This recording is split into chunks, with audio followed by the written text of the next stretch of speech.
Hello दोस्तों, कैसे हैं आप लोग। इस वीडियो में हम लोग आईपीसी और क्रिमिनल लॉ से रिलेटेड कुछ ऑब्जेक्टिव क्वेश्चन देखेंगे जो विभिन्न आने वाले आगामी एग्जामों में काफ़ी महत्वपूर्ण होने वाले हैं। जैसे सेबी के एग्ज़ाम अभी आने वाला है।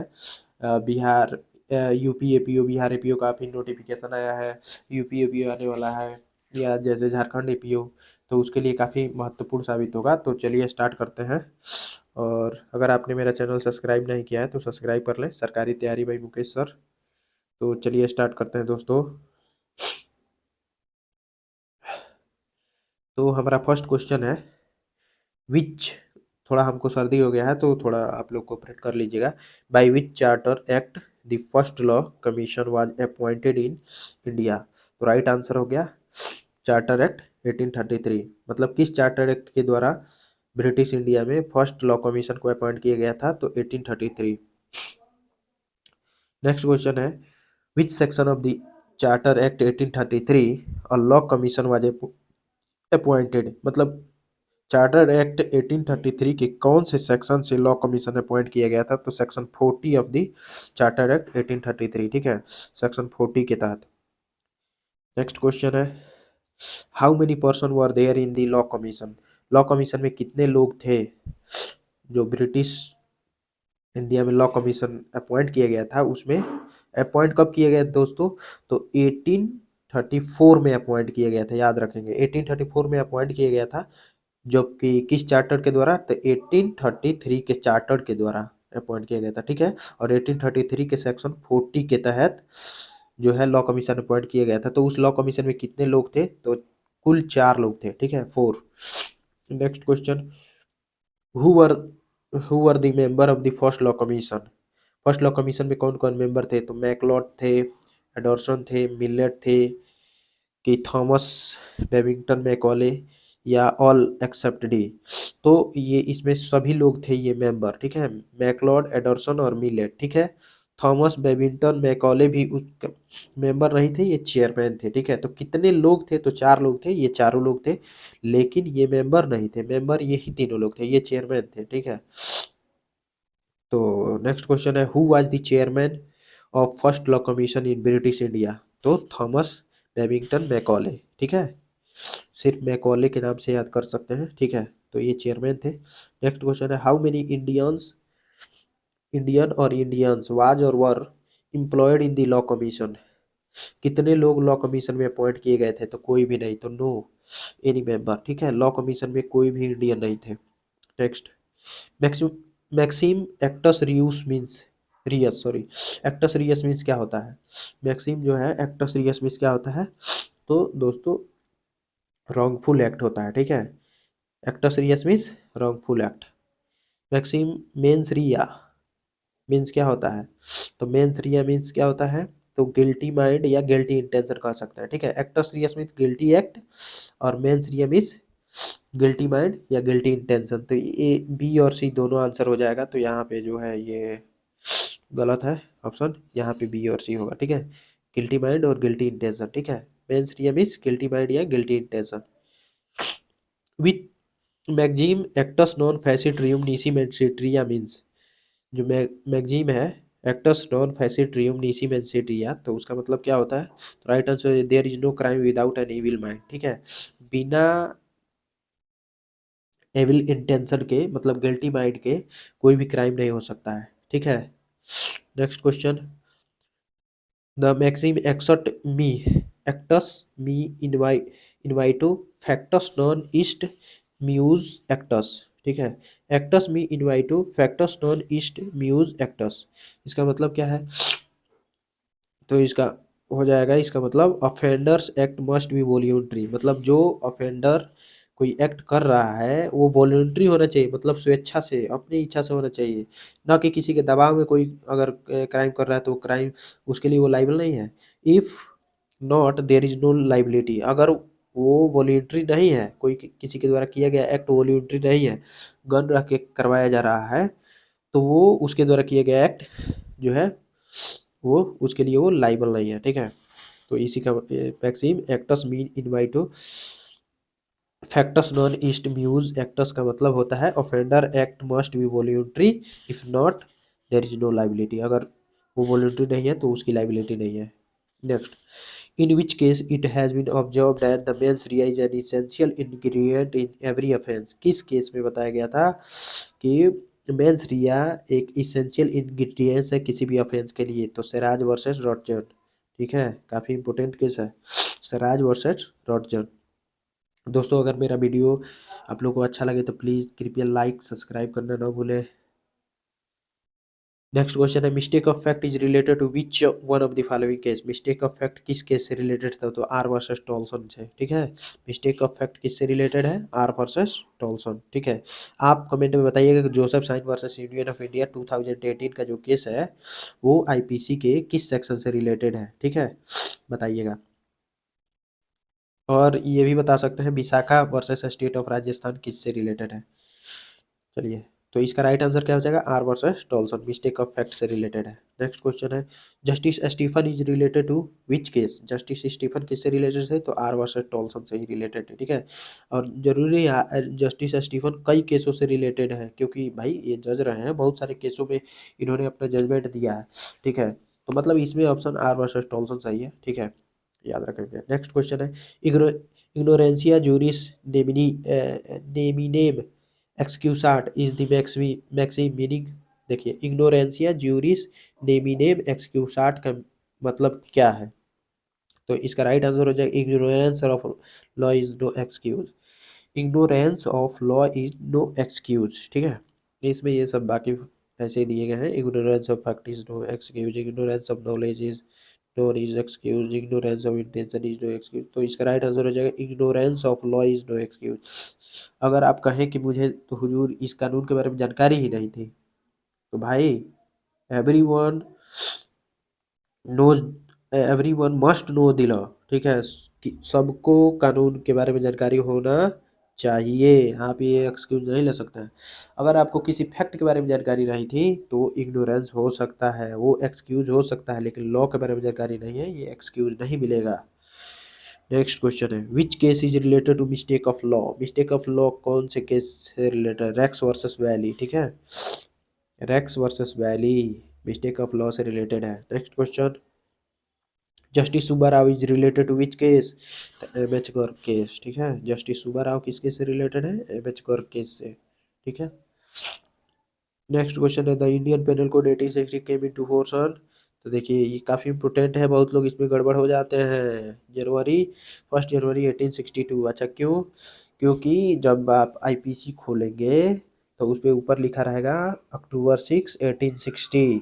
तो देखिए, October 6, 1860 उसका इन्फोर्समेंट डेट नहीं है, वो इनेक्टमेंट डेट है। देखिए, इनेक्टमेंट और इन्फोर्समेंट दोनों अंतर होता है। जैसे अभी जो नया कानून आया है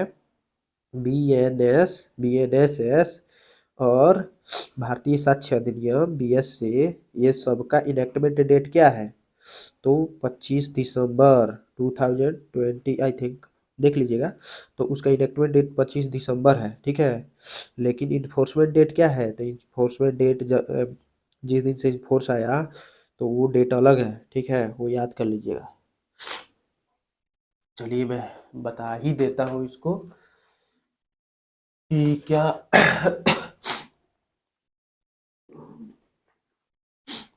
एक मिनट दोस्तों, हम कंफर्म कर लें, गलत जानकारी नहीं दे सकते ना। हाँ, तो देखिए,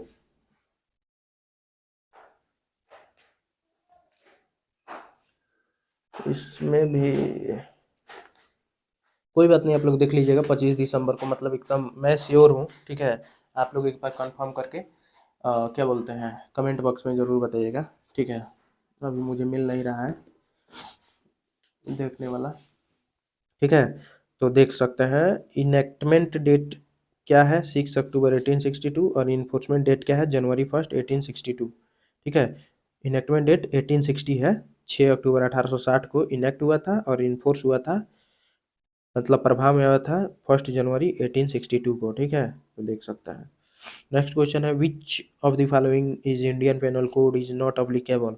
तो state of Jammu and Kashmir, foreigners committing of offence in India, offence not, यहाँ नॉट होगा, offence not committed on Indian aircraft, offence committed, ये नहीं रहेगा। Offence committed on Indian aircraft flying over the territory of Japan, a foreigner committing offence in territory of water of India. तो देखिए इसमें सब जगह इंडियन एक्ट अप्लाई होगा। पहले ये नहीं था, state of Jammu and Kashmir में अप्लाई नहीं होता था, लेकिन जब ये 2019 में जो 370 हटा है तो उसमें अमेंडमेंट कर दिया गया था। अब state of Jammu and Kashmir में भी अप्लाई हो रहा था 2019 के बाद। अब तो नया कानून आ गया है बीएनएस, तो ये सब हट गया है, ठीक है। लेकिन अब पूरे भारत में बीएनएस अप्लाई है, ठीक है, याद रखिएगा, ठीक है। बीएनएस अब पूरे भारत भर में अप्लाई होता है, ठीक है। Which section of the Indian penal code confers extra territorial operation. तो दोस्तों आप बताएंगे कि बीएनएस का कौन सा सेक्शन है जो एक्स्ट्रा टेरिटोरियल ऑपरेशन को डील करता है, ठीक है। हालांकि आईपीसी का सेक्शन 3 और 4 जो है एक्स्ट्रा टेरिटोरियल ऑपरेशन को डील करता है, ठीक है। नेक्स्ट क्वेश्चन है, which of the following statement about the Indian penal code is true. The Indian Penal Code is applied to every person in part of India for every act or omission contrary to the provision of the code. The Indian Penal Code applies to any offence committed by the citizen of India within beyond India. तो ये दोनों सही है। Every such act committed outside India, committed in India, if committed in India would be punishable under the Indian Penal Code, ये भी सही है। तो इसका राइट आंसर हो जाएगा all of above. Next question है, national of Pakistan fires from the other side of the border and person within the Indian border is killed. The relative, friend and other person rush and drag Pakistani to border Indian police station. Can the Indian court try the accused for murder? Yes. Next question. A Spanish citizen who was residing in Paris instigate the commission of an offence which is in consequence was committed in India. जैसे मान लो कि कोई Spanish citizen है जो Paris में रह रहा है और वो एक ऐसा कार्य करता है, ऑफेंस करता है जो जिसका कंसिक्वेंस मतलब प्रभाव भारत में भी देखने को मिलता है, तो क्या उसे भारत में ट्रायल किया जा सकता है? तो yes, he is liable as the offence was committed in India, ठीक है। नेक्स्ट क्वेश्चन है, A, who is a citizen of India, commits a murder in England. He is found in Indore and arrested accordingly. Where can A be tried? तो ए को कहाँ trial किया जाएगा? देखिए, एक सिटीजन ऑफ इंडिया है, commits murder, England में murder करता है और इंदौर में पाया जाता है, तो उसका ट्रायल कहाँ किया जाएगा? तो भाई जहाँ पाया गया है वहाँ, या तो वो जहाँ का रहने वाला है वहाँ, ठीक है। तो इंदौर में पाया गया है तो ट्रायल उसका इंदौर में ही होगा, ठीक है। तो राइट आंसर हो जाएगा क्या? At Indore where he was found. Next question. Under which of the following situation would be the Indian court have jurisdiction? Indian court के पास jurisdiction कब कब होगा? A crime committed by Indian in a foreign country, इस पे भी apply होगा। Crime committed by foreigner in India, इस पे भी अप्लाई होगा। Crime committed by person on the Indian ship, इस पे भी अप्लाई होगा। यानी कि राइट आंसर क्या हो जाएगा? सब 1 2 3। Next, a foreigner stabbed B. Another foreigner in a foreign vessel on high seas. Both A and B were brought to the Bombay for treatment where B died. A is also liable in Bombay. Which of the following proposition is correct in respect of applicability of Indian Penal Code? तो क्या है? foreigner stabbed B. Another foreigner in a foreign vessel on the high seas. A and B were brought to Bombay treatment. तो क्या होगा? वो liable होगा कि नहीं होगा? लाइबल नहीं होगा। A, both the deceased and the accused belong to the foreign country and the consequence of offence has been placed on the high sea. IPC is not applicable to A and hence he cannot be prosecuted in India, ठीक है। क्योंकि दोनों दूसरे देश के रहने वाले हैं और भारत में वो क्राइम कमिट नहीं हुआ है, भले वो आके भारत में मरा है इलाज के लिए, तो यहाँ लाइबल नहीं होगा। Next, in which in Indian Penal Code, the pronouns he and its derivatives are used for. तो ही के लिए, ही का मतलब क्या है? तो ही में सी और ही दोनों आ जाएंगे, मतलब मेल फीमेल दोनों आ जाएंगे, तो मेल और फीमेल दोनों हो जाएगा, मतलब राइट आंसर क्या हो जाएगा? A and B. थोड़ा सर्दी हो गया है दोस्तों, तबीयत खराब है, तो थोड़ा मैनेज कर लीजिएगा लोग। हालांकि जो मैं कंटेंट दे रहा हूँ वो काफ़ी बहुत ज़्यादा इम्पोर्टेंट है, काफ़ी ठीक है, क्वालिटी है इसमें, तो इतना तो मैनेज करना पड़ेगा। Under the Indian Penal Code, a person is defined as the including any company or body of the person whether incorporated or not. तो ये राइट आंसर हो जाएगा ए। नेक्स्ट क्वेश्चन है, in context of Indian penal code 1860 India means, तो India means क्या, whole India, ठीक है। तो territory of India excluding the Jammu and Kashmir, तो ये हट गया था 2019 में, ठीक है। तो जिसमें अगर ये पूछेगा तो होल इंडिया हो जाएगा। India means territory of India. In which section of IPC public servant is defined, तो पब्लिक सर्वेंट सेक्शन 21 में डिफाइंड है, ठीक है। 22 में क्या है, movable property. Who according to section 21 of the Indian penal code 1860 is not a public servant, public servant कौन होगा, तो नेवी ई सब ऑफिसर पब्लिक सर्वेंट हो गया, आर्बिट्रेटर भी पब्लिक सर्वेंट होगा, officer virtue of the office is empowered by place to keep any person in confinement, ये भी पब्लिक सर्वेंट होगा। An advocate who practice in law in court, ये नहीं होगा, पब्लिक सर्वेंट ये नहीं होगा, एडवोकेट नहीं होगा। Next, who among the following is not a public servant, public servant कौन नहीं है, चीफ मिनिस्टर है, ये भी है, ये भी है, survivor of an insurance company ये नहीं है public servant. Next, which was held that chief minister of a minister or a minister in the pay of government and therefore public servant within the meaning of section 21(2) of the IPC in the case, किस केस में बोला गया था कि chief minister public servant होगा, तो right answer हो जाएगा Karunanidhi versus Union of India, ठीक है, Karunanidhi versus Union of India. तो राइट आंसर क्या हो जाएगा, Karunanidhi versus Union of India. Next, which which of the following is not a public servant within the meaning of section 21,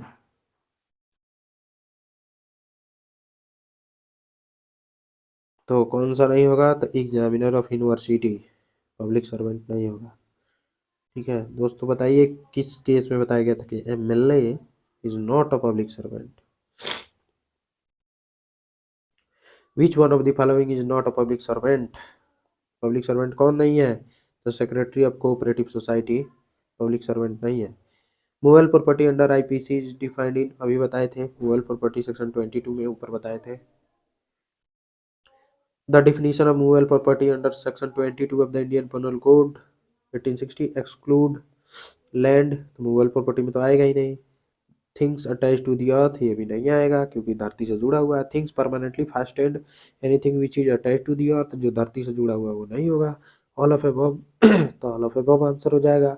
मतलब कौन कह रहा है मूवेबल प्रॉपर्टी में कौन नहीं है, मतलब कौन एक्सक्लूड है, बाहर है, तो ऑल सभी बाहर है। wrongful gain and wrongful loss have been defined under Indian Penal Code 1860, तो सेक्शन 23, सेक्शन 23 में wrongful gain and wrongful loss। So thanks for watching दोस्तों, अगर वीडियो अच्छा लगे तो please like subscribe and share, छूट गया, थैंक यू, थैंक यू दोस्तों, थैंक्स फॉर वाचिंग।